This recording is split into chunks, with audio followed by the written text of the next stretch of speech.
Hi, I'm JC. There's one thing that I don't like, and it's bad engineering. So let's dive into analyzing, finding what's wrong, and possible solutions for this thing on my desk. Someone brought me a Budweiser red light for repair. At first, I thought it was a nice little thing. If you like hockey, you connect it to your Wi-Fi network and set it up for the game you're watching, and it will play a goalie animation every time your team scores.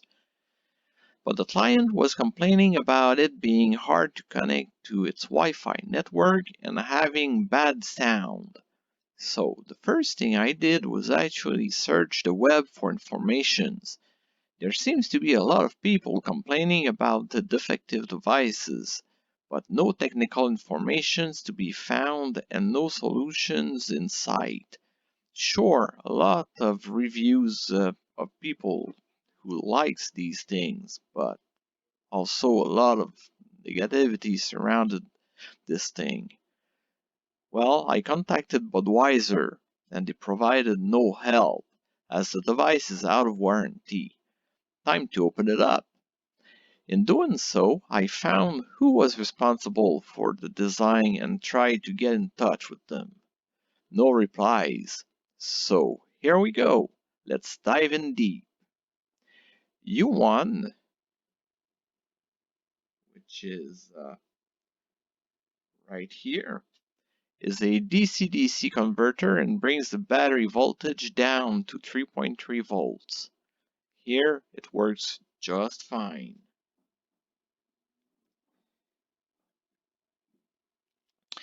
The heart of this device is the electric IMP, model IMP002. It is a complete wireless node in a module, meaning that it's a Wi-Fi card and a processor with IOs. It is that unit right here. Their claim to fame is their ability to configure the wireless connection through the use of a flashing smartphone or tablet screen using a photodiode and their custom protocol. The photodiode is this little unit right here. Otherwise, there's not much to say about it. In this application, it controls the light and sound animation through the IOs. There's a bicolor LED to indicate states, which is the other little unit right here. Finally, the antenna is integrated, which is just right here. Again, in our device, most of the circuit works. Since the client mentioned having issues with the device's Wi-Fi configuration, I tested the photodiode circuitry and it turned out that the photodiode itself is bad. On the collector side, you have your VCC voltage. At idle, when there's no light, you have almost 0 volt DC on the other side, which is normal behavior. And when you put your flashing screen in front of it with the RL in place, you should have 1 levels white screen at half a volt, but it's always staying at the same level, which is 0 volts. These are really sensitive to electrostatic discharge, and maybe the client tried repairing it on its own without proper grounding measures in place, as the device was opened before I got it and blew it up by accident.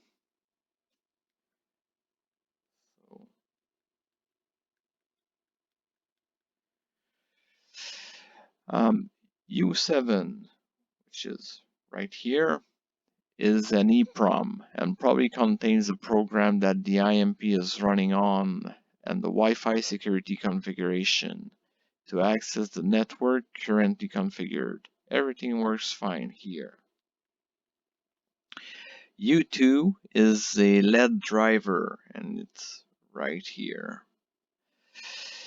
Uh, it is being used for the light animation. Pressing the test button and watching the light tower do its thing, I would say that it's doing its job. So no need to probe around any longer into that circuitry. U4 right here is an audio op-amp and drives the speaker. Again, pressing the test button and listening to the sound, I would say that it's probably doing its job. The only thing is the noisy animation sound. I'm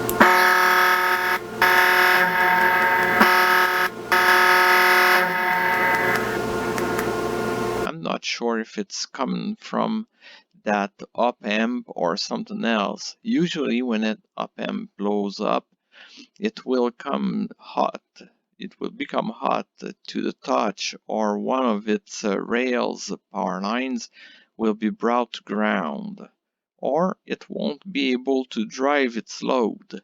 But here it's just making a ticking noise under certain circumstances. So let's just dig deeper, shall we? U8 is a weird one. U8 is that IC right here. This is a microcontroller that is used as a potentiometer in order to control the sound level.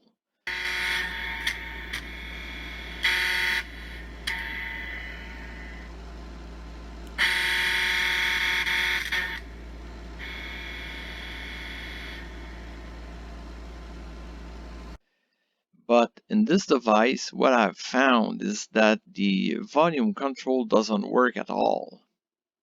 Also, there are some spikes that appear at R16. R16 is that little resistor right here. And the spikes that I'm talking about, I was able to capture with the scope, and it's that one right here that's already circled. So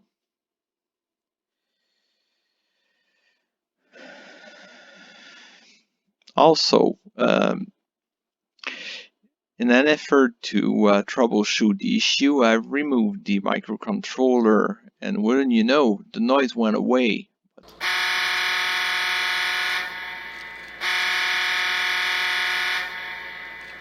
Since this is a program part, I just can't go and buy a replacement part. Also, why did they do that? Why not use an ePod controlled by the electric IMP? It would have cost too much, I guess. It would have been a too clean of a design, maybe. That way, you would have ended up with only a single program part and would have been able to easily repair the unit. In conclusion, we are stuck with a device that is so badly engineered that someone with no deep knowledge in electronics and microcontrollers wouldn't be able to diagnose and fix such a device. Even with the right knowledge, this device will need quite a bit of modifications in order to be fixed. And I don't like e-waste or things that can't be repaired. So let's find ways to fix it. But this is a story for another video. See ya.